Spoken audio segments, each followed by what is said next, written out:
Assalamualaikum warahmatullahi wabarakatuh. Hari ini akan membahas secara singkat tentang statistik parametrik dan non-parametrik. Oke. Statistik parametrik itu ciri-ciri sederhananya yaitu dia memperhatikan parameter-parameter populasi. Jadi di sini dia akan di perhitungannya ada namanya X-bar, ada simpangan baku, ada varians. Terus yang kedua, biasanya jenis datanya interval atau rasio. Jadi interval itu data yang diperoleh dengan cara pengukuran di mana jarak antara dua titik skala sudah diketahui, misalnya suhu dan kalender. Sedangkan yang kedua ada rasio contohnya gaji atau nilai ulangan. Dan ciri-ciri paling mencoloknya adalah statistik parametrik, yaitu dia harus berdistribusi datanya adalah normal. Yang kedua, statistik parametrik biasanya uji yang digunakan adalah ada t-test, kalau dia misalnya sampelnya ada 2 berarti t-test of independent atau t-test of relative, tergantung nanti apa yang diketahui. Terus kalau misalnya dia lebih dari 2 sampel ada ANOVA, ada ANOVA 1 jalan dan ANOVA 2 jalan. Selain itu ada lagi yaitu tentang Carl-Pearson dan lain-lain. Itu untuk uji parametrik. Kalau uji statistik non parametrik, ini penjelasannya kayak tadi, cirinya tidak memanfaatkan semua informasi dari sampel. Jadi ciri-cirinya biasanya sampelnya itu sedikit atau sampelnya itu jumlahnya tidak sama. Biasanya seperti itu. Data dapat berupa data kualitatif, yaitu nominal atau ordinal. Nominal misalnya jenis kelamin laki-laki dan perempuan dan lain-lain. Terus ordinal misalnya contoh-contoh motivasi atau minat. Biasanya dari data ordinal, kalau di skripsi itu dari data ordinal misalnya diambil dari cara angket. Nah itu data motivasi nanti dipakai skala Likert, jadi dijadikan dari ordinal ke data interval atau rasio, biasanya seperti itu. Dan yang paling kita misalnya kalau kita menemukan datanya tidak berdistribusi normal, jadi tak normal, itu kita pasti harus menggunakan statistik non parametrik. Dan uji statistik non parametrik antara lain adalah ada Mann-Whitney, ada Wilcoxon, ada sama Spearman. Itu diantaranya. Selanjutnya kita masuk ke latihannya. Di sini latihannya. Ini awal pertama kita menggunakan yang uji statistik parametrik dulu. Jadi ada suatu masalah nih, adakah pengaruh penerapan strategi SQ3R terhadap hasil belajar matematika, materi aritmatika sosial pada sekolah menengah SMP negeri 3. Jadi dari sini kita sudah bisa menentukan populasinya. Jadi populasinya adalah seluruh siswa kelas 7 SMP negeri 3. Menentukan sampelnya, gimana cara menentukan sampelnya? Nanti kan kalau menentukan sampel ada cara-caranya di sini. Mungkin secara random dipilih 2 sampel, yaitu kelas A diberi perlakuan S3R atau diterapkan strategi yang SQ3R ini, dan yang kelas B konvensional. Biasanya yang konvensionalnya dia pakai konvensional bukan berarti ini ya ceramah atau seperti zaman dulu, tidak. Jadi konvensional sini diibaratkan sebagai metode atau strategi yang biasa dilakukan oleh guru di kelas. Jenis datanya adalah skor hasil belajar kelas A dan kelas B. Tadi kita sudah belajar kalau skor hasil belajar itu adalah data rasio. Selanjutnya, hipotesis. Kita tentukan hipotesisnya, berarti tidak ada pengaruh strategi SQ3R terhadap hasil belajar. Hipotesis nolnya. Hipotesis alternatifnya berarti ada pengaruh strategi SQ3R terhadap hasil belajarnya. Oke. Nah, di sini kita pertama harus cari analisis. Jadi uji prasyaratnya normalitas dan homogenitas. Di sini kita tambahkan homogenitas biar sekalian saja. Jadi kita akan menentukan dia menggunakan statistik parametrik atau non parametrik berdasarkan uji prasyarat ini. Jadi normalitas dan homogenitas. Apabila signifikansinya lebih dari 0,05 maka berdistribusi normal. Apabila kurang dari 0,5 berarti dia tak normal. Nanti ini kalau kita sudah menemukan data ini dia tak normal, berarti kita harus langsung ke menentukan dia ke uji non parametrik. Kemudian uji hipotesis t-test of independent-nya adalah apabila signifikansinya kurang dari 0,05 maka diterima. Kalau dia diterima berarti ada pengaruh, kalau dia ditolak berarti tidak ada pengaruh. Jadi ini agak kebalikan dengan uji prasyarat analisis ya. Oke, kita masuk ke contohnya. Di sini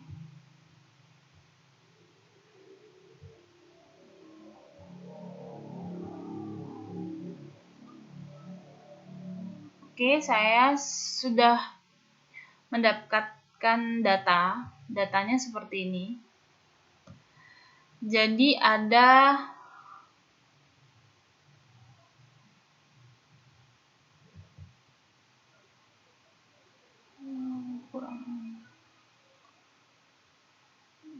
maaf sebentar.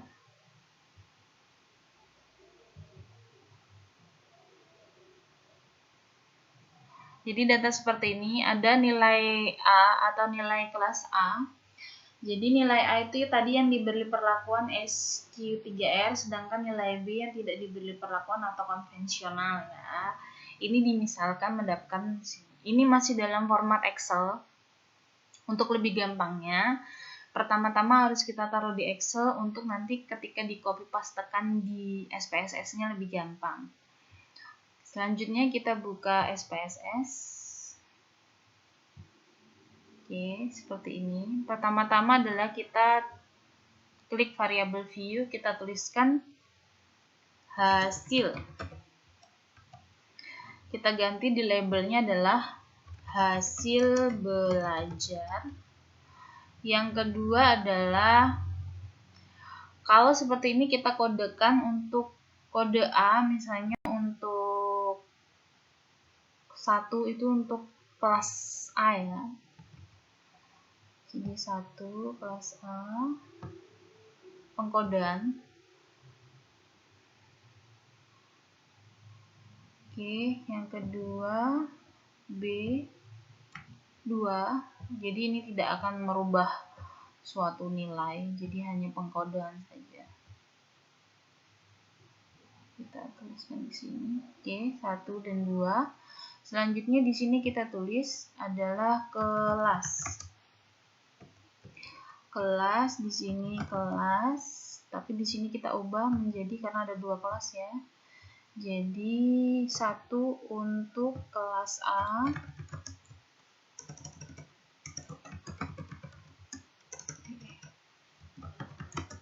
Kelas A kita add. Selanjutnya 2 untuk kelas B kita add. Kita klik OK. Ini sudah.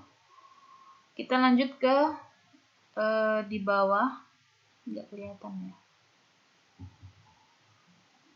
Oke, di bawah ada namanya data view. Data view. Oke, kita lihat di sini. Data view sudah tertulis di sini hasil belajar dan kelas. Kita pindahkan di sini. Nilai dari kelas A kita sortir. Jadi kita Ctrl X. Kita pindahkan di hasil, kita tuliskan di sini, Ctrl paste. Oke. Untuk kelas B kita blok. Kita tuliskan di bawahnya. Oke, selanjutnya untuk kodenya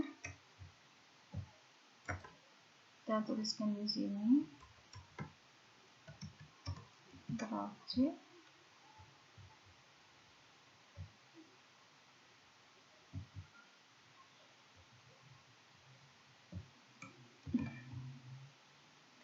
Untuk selanjutnya yang satunya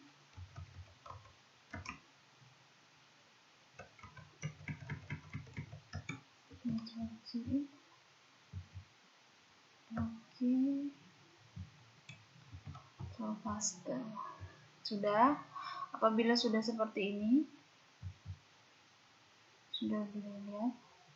Pertama-tama kita harus mengecek uji prasyaratnya. Jadi tata caranya adalah analisis. Kita klik di atas analisis. Nggak kelihatan, saya turunin. Oke, analisis. Kemudian kita tuliskan description statistik, ini untuk mencari. Kita klik explore. Sudah, di reset dulu. Pertama hasil belajar tuliskan di dependent list. Kelas masukkan ke factor list. Kemudian klik plot. Di sini normality plot with text. Kita klik. Selanjutnya continue dan klik OK. Kita tunggu hasilnya.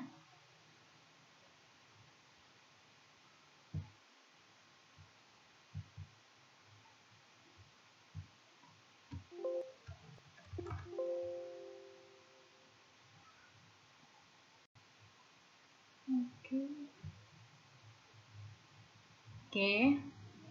Di sini didapatkan hasilnya adalah, kita lihat di test of normality ya. Jadi yang kita lihat adalah di gini. Kalau semisalnya jumlah DF itu kayak jumlah sampelnya itu lebih dari 30, maka kita lihat yang Kolmogorov. Sedangkan kalau dia kurang dari 30, kita lihat yang Shapiro-Wilk. Oke, yang di sampingnya ini. Sekarang kita lihat signifikansinya. Oke, didapatkan kelas A 0,111, sedangkan kelas B 0,200. Oke, kita lihat tadi di PowerPoint-nya. Apabila signifikansi lebih dari 0,05, oke, karena di sini signifikansinya adalah 0,11, yang satunya 0,200, berarti dia adalah normal karena lebih dari 0,05. Oke. Berarti dia sudah normal. Hasil analisisnya kita ini ya. Signifikansi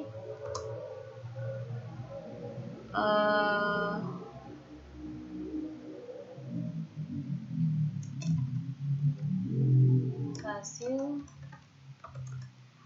kelas A,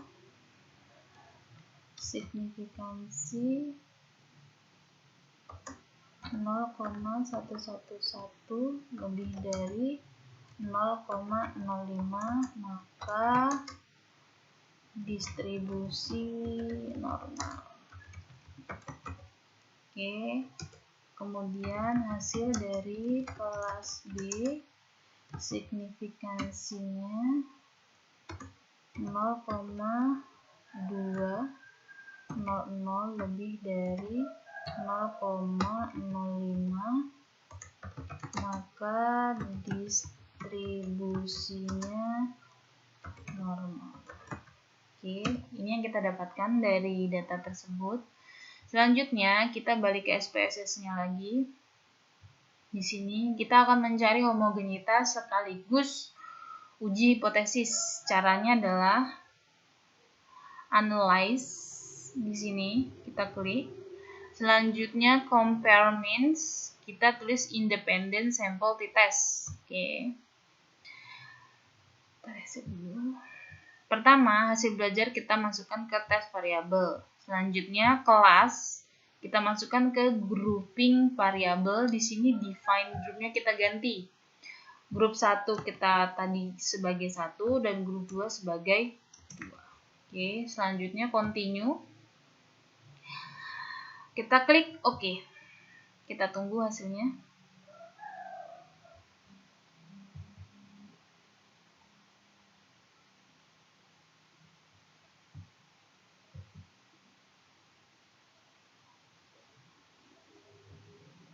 Oke, sudah didapatkan. Di sini kita bisa tahu standar deviasinya berapa, standar errornya berapa, rata-ratanya berapa. Tapi di sini kita akan mencari uji homogenitas dapatnya dari mana? Uji homogenitas dapatnya dari Leibniz test of equality of variance ini. Jadi signifikan ini menunjukkan hasil uji homogenitasnya. Jadi di sini uji homogenitasnya didapatkan 0,844. Berarti kita klik tadi, apabila signifikansi lebih dari 0,05 maka dia homogen ya. Karena hasilnya adalah hasil signifikansinya adalah 0,844, berarti dia lebih dari 0,05, maka homogen. Oke. Kemudian kita lihat uji hipotesisnya. Uji hipotesisnya kita lihat dari Singh to Taylor.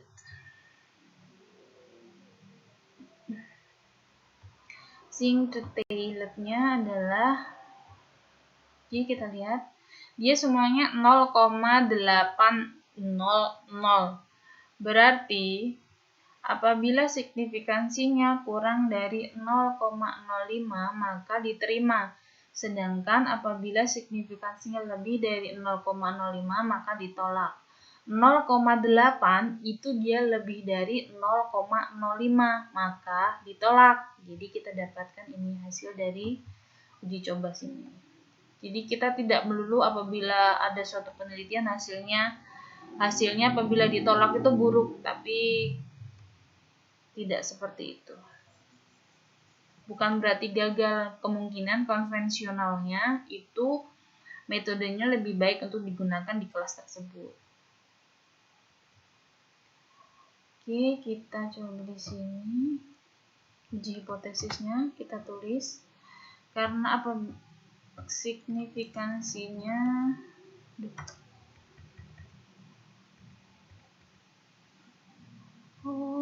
enggak kurang sini, maaf.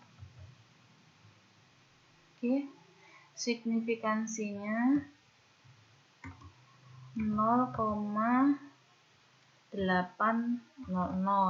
lebih dari sama dengan 0,05 maka ditolak. Apabila ditolak maka tidak ada pengaruh strategi SQRT terhadap hasil belajar. Oke, saya tambahkan terhadap hasil belajar.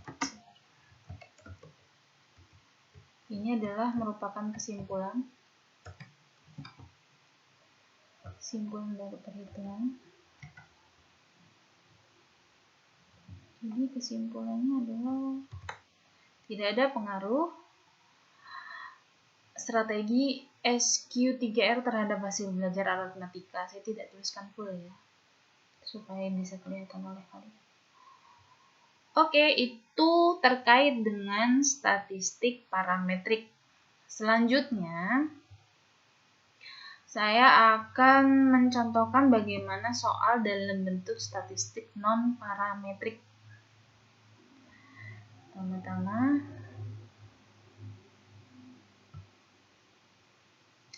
langsung ke sini saja.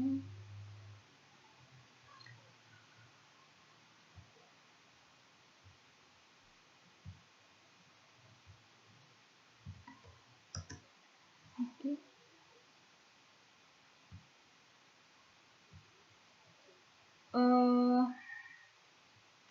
Misal saya punya data seperti ini. Ini, saya turun dulu. Ya.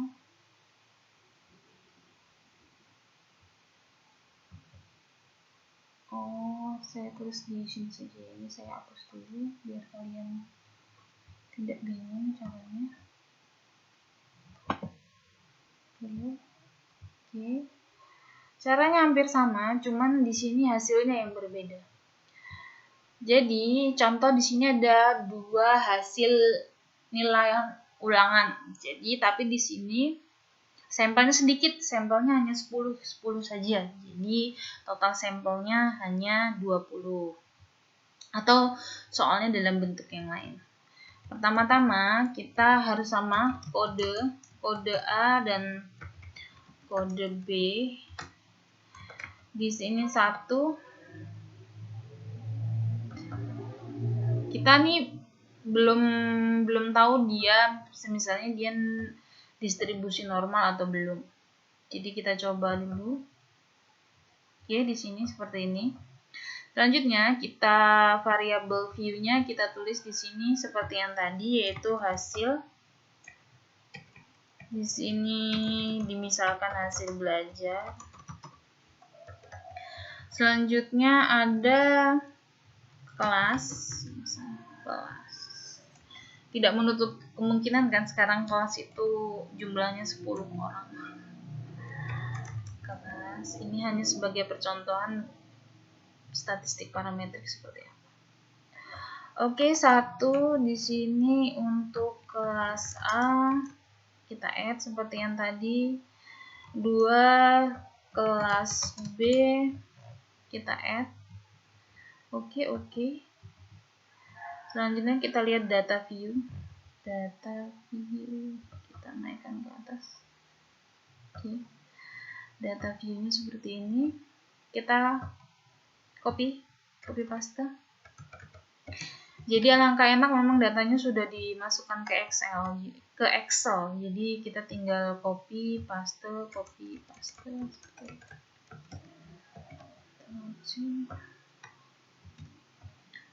Kodenya jangan lupa kita masukkan juga.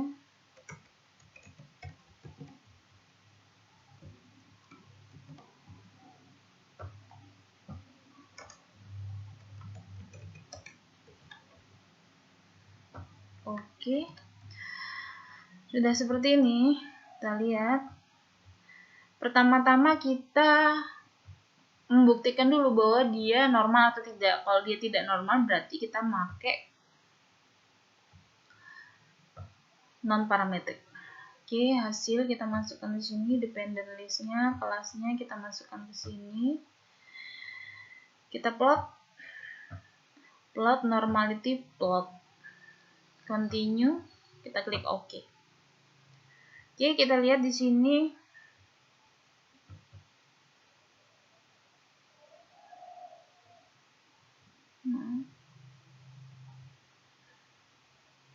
Oke, baru muncul. Oke, di explore. Seperti tadi saya bilang, kalau semisalnya jumlah datanya itu hanya kurang dari 30, maka kita harus melihat Shapiro wheel. Oke, dari sini kita lihat untuk kelas A dia 0,003, berarti dia kurang dari 0,05. Sedang di sini 0,03, berarti dia kurang dari 0,05. Ini bisa diibaratkan bahwa dia tidak berdistribusi normal. Jadi kita di sini coba uji normalitas. Untuk data yang kedua ya. Nanti kita uji homogenitas.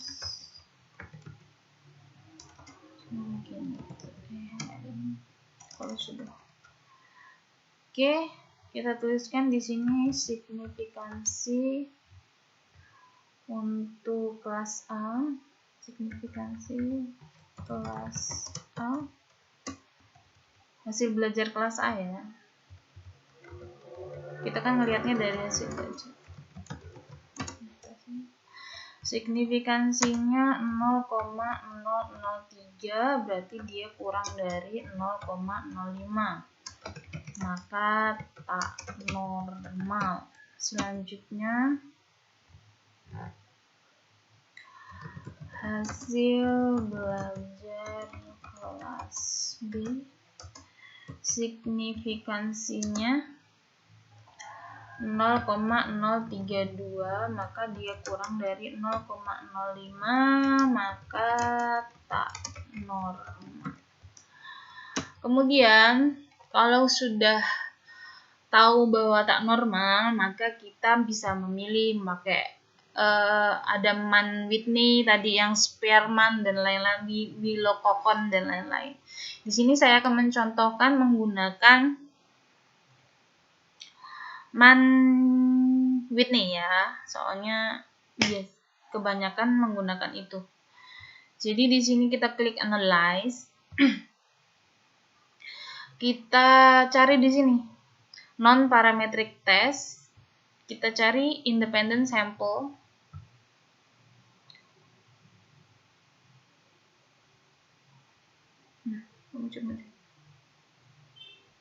Oke, kita reset dulu. Hasil belajar masukkan di variable list. Kelas masukkan di grouping variable. Define-nya ada 1 untuk grup 1, 2 kita namakan 2. Di sini ada Mann-Whitney, ada Kolmogorov, Smirnov, ada Wolters. Kita pilih yang Mann-Whitney ya. Selanjutnya kita klik OK. Kita lihat di sini belum muncul.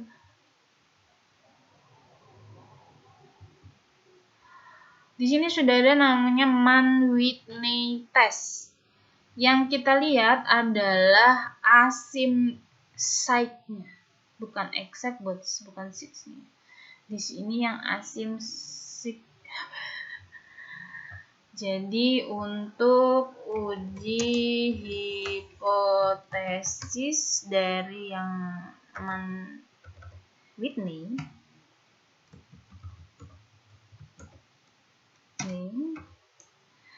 kita tuliskan